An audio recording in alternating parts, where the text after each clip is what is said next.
வணக்கம் ஃப்ரெண்ட்ஸ். இன்றைக்கி நம்ம ஏர்க்ராஃப்டை பற்றியே இன்னொரு சின்ன தகவல் ஒன்று பார்ப்போம். அதாவது ஏர்க்ராஃப்ட் வந்து பார்த்துருப்பீங்க, மலையில் பறக்கும், புயலில் பறக்கும், அதிகமான வெயில் இருக்கிற அதிகமான டெம்பரேச்சர் இருக்கக்கூடியது, அதிக வெயில் அடிக்கிற நாடுகள்னு பார்த்திங்கன்னா அங்கேயும் பறக்கும். பாலைவனம் போன்ற இடங்களில் வந்து 50 டிகிரி கிட்டத்தட்ட இருக்கக்கூடிய அந்த வெயிலில் உஷ்ணத்துலேயும் பறக்கும்.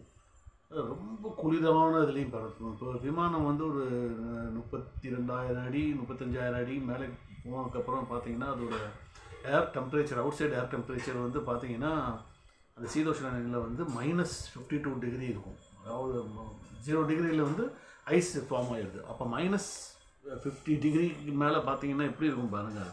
அதுக்கு கீழே போகும்போது அந்த சூழ்நிலையிலையும் அது வேலை பார்க்கும். ரொம்ப தூசி காற்றடிக்குது, அந்த நேரத்தையும் அது வந்து வேலை பார்க்கும். இது அந்த மாதிரி வந்து டிசைன் பண்ணியிருப்பாங்க. இப்போ அதிகமான மழை பெஞ்சிக்கிட்டு இருக்கும்போது கூட பறக்குது. இந்த அவ்வளோ தண்ணி வந்து உள்ளே போய் ஏன் இன்ஜினை வந்து அமர்த்த மாட்டேங்குது, ஏன் இன்ஜின் ஆஃப் ஆக மாட்டேங்குது, அதை பற்றி பார்ப்போம். சரிங்களா?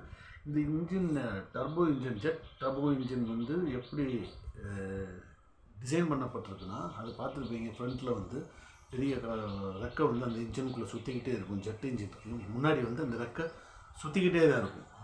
அதை அது thousands ஆஃப் ஆர்பிஎம்ன்றது ரெவல்யூஷன் பர் மினிட். ஒரு நிமிஷத்துக்கு இத்தனை 1000 இது சுற்றணும்னு சொல்லி கணக்கு இருக்குல்ல. மோட்டரோட ஸ்பீடு வந்து அதை வச்சு தான் கால்குலேட் பண்ணுவாங்க. சர்க்குலராக வந்து எது போனாலுமே அது ஆர்பிஎம்மில் தான் கனெக்ட் பண்ணுவாங்க. ஐ மீன், ஸோ இப்படி இருக்கிறப்ப பார்த்தீங்கன்னா எவ்வளவு மழை பெஞ்சாலும் அது வந்து தண்ணி வந்து ஒரு 80% தண்ணி வந்து 80 to 90% தண்ணி வந்து உள்ளே போகாது. அதை வந்து அந்த ஃபேன் ரெக்கை வந்து செதறடிச்சிடும், உள்ளே போகாது. அதையும் மீறி உள்ளே போகிற தண்ணி வந்து அந்த இன்ஜினை சுற்றி வந்து ஒரு எம்டி ஸ்பேஸ் விட்டுருப்பாங்க வெளியில் போகிற வரைக்கும். அது பைபாஸ் ஸ்பேஸ்ன்னு சொல்லுவாங்க. அந்த மாதிரி அதுக்கு மீறி என்ட்ரு ஆகக்கூடிய அந்த தண்ணி வந்து மழை தண்ணீர் வந்து அது வெளியே போயிட்டு வெளியில் போயிடும். அந்த கேஸோடு சேர்ந்து எக்ஸாஸ்டோடு வெளியில் போயிடும். அதுக்கப்புறமும் ஒரு குறிப்பிட்ட ரேஷியோ ஆனது கம்பஷன் சேம்பரில் போகுதான் செய்யும். கம்பஷன் சேம்பர்ன்றது அந்த இன்ஜினில் எங்கே தீ எரிஞ்சிக்கிட்டு இருக்கு பாருங்கள். ஃபியூலும் காற்றும் அந்த கம்ப்ரஸ்டு ஏர் வந்து எரியுதில் அந்த இடத்துல பார்த்தீங்கன்னா பயங்கரமாக வந்து எரிஞ்சிக்கிட்டு இருக்கும். அந்த டெம்பரேச்சர் வந்து நான் ஏற்கனவே ஒரு காணொலியில் பார்த்த மாதிரி ரொம்ப ஹையாக இருக்கும். ஊலகமே மெல்ட் ஆகக்கூடிய டெம்பரேச்சர் அது. அப்படின்ற மாதிரி இது உள்ளே போனவுடனே டக்குன்னு வேப்பர் ஆகிடும், ஆவியாயிரும் உள்ளே போனோடனே. ஸோ அதுக்கு வந்து அதனால தான் வந்து பார்த்திங்கன்னா எந்த ஒரு ஹெவி மழையும் வந்து இன்ஜினோட பெர்ஃபார்மன்ஸை, அதோடய இயக்கத்தை பாதிப்பதில்லை. அது இயங்கிக் கொண்டே இருக்கும் தடையில்லாமல். எவ்வளோ ஒரு கனமழையாக இருந்தாலும் சரி, அது இன்ஜின் வந்து ஒரு உபயோகத்துக்கு வர்றதுக்கு முன்னாடி இந்த டெஸ்ட்டெல்லாம் வைப்பாங்க. ஆக்சுவலி பார்த்து ஹெவி இது வச்சு பைப் வச்சு தண்ணி அதில் அடிப்பாங்க. அது எவ்வளோ தண்ணி உள்ளே அப்சார்ப் பண்ணுது, எல்லாத்தையும் செதறடிக்குதா அந்த ஆப்ரேஷன்லன்றதுலாம் டெஸ்ட் பண்ணுவாங்க.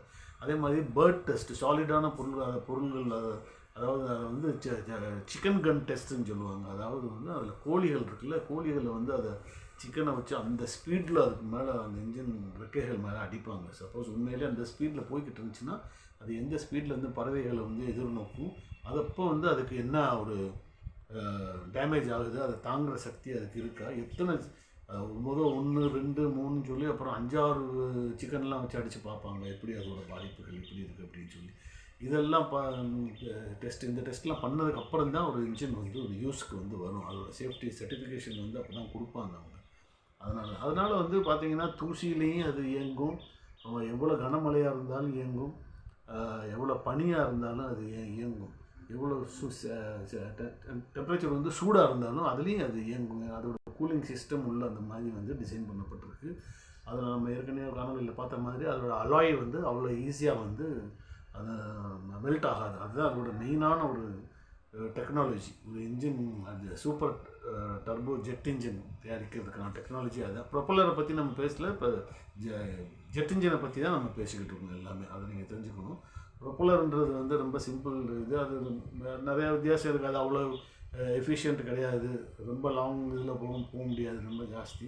அது நிறையா ட்ராபேக்ஸ்லாம் இருக்குது. அது இது ரெண்டில் கம்பேர் பண்ணும்போது பார்த்தோம்னா ஜெட் இன்ஜின்ஸ் தான் இன்றைக்கி வந்து ஸ்பீடுலேயும் சரி, பர்ஃபார்மன்ஸ்லேயும் சரி, சேஃப்டிலையும் சரி, எல்லாத்துலேயுமே அது நம்மளுக்கு இது ப்ரொப்பலர் இன்ஜினை விட நல்லது. அது வேறு ஒன்றும் கிடையாது.